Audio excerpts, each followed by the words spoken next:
Well, this is it, ladies and gentlemen.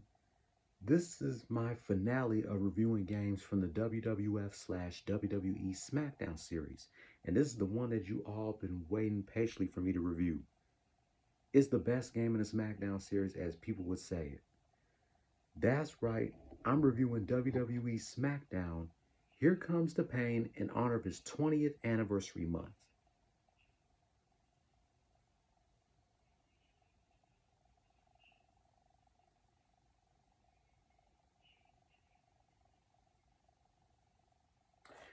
So without further ado, let's go ahead and do a review on this bad boy. WWE Smackdown Here Comes the Pain is a professional wrestling video game developed by Ukes and published by the now defunct THQ for the PlayStation 2. It was released in North America on October 27th, 2003, Europe on November 7th, and Japan on January 29th, 2004. It is the sequel to WWE Smackdown Shut Your Mouth, and the fifth and final installment of the WWF/WWE Smackdown series, before it was succeeded by SmackDown vs. Raw in 2004. The game introduced a more advanced and extensive grappling system while retaining the series' fast gameplay. This was the first game in the SmackDown series to introduce matches such as Bra and Panties, Elimination Chamber, and First Blood. Even though the first WWE game in general to introduce blood was WrestleMania 19, this was the first game in the SmackDown series to introduce blood. It also has a new grappling system, body damages display, and submission meters.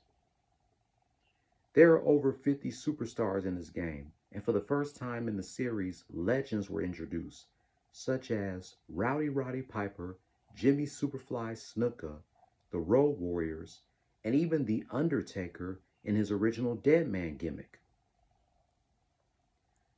This was the last WWE game to feature Rikishi and Val Venus until WWE 13 as playable DLC characters. This was the last WWE game to feature Test before his passing in 2009. This would also mark the final time that the two biggest names of the Attitude Era, The Rock and Stone Cold Steve Austin, would appear in a WWE game as non-legends, and the first to introduce wrestlers such as Batista, Rey Mysterio, and John Cena, and the first to have Kane without his mask.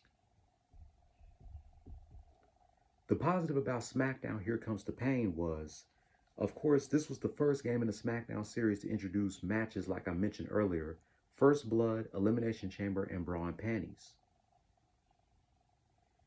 A great season mode, great graphics, and this was also the first game in the SmackDown series to not be named after one of The Rock's famous catchphrases.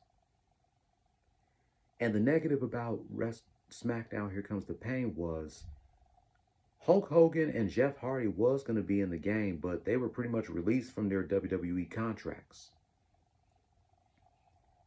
And so, in closing, this has to be the best game in the SmackDown series, with SmackDown Shut Your Mouth coming extremely close. But sadly, this was the last game in the WWF/WWE Smackdown series, as they would move on to the SmackDown vs. Raw series. I'm not a huge fan of the SmackDown vs. Raw series, and it's unknown if I'm going to review those games, but we'll see what happens.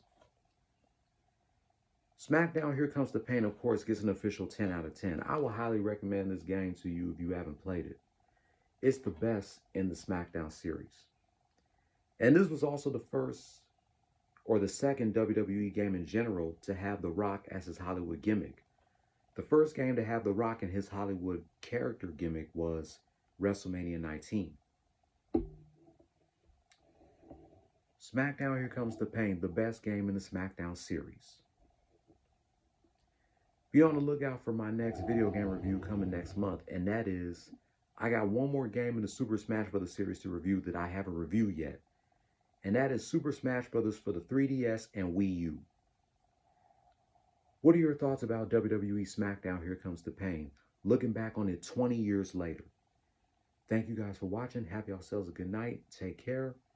Play stupid games. Win stupid prizes. No more talk. And one more thing. If you smell what The Rock is cooking. And that's the bottom line, because Stone Cold said so.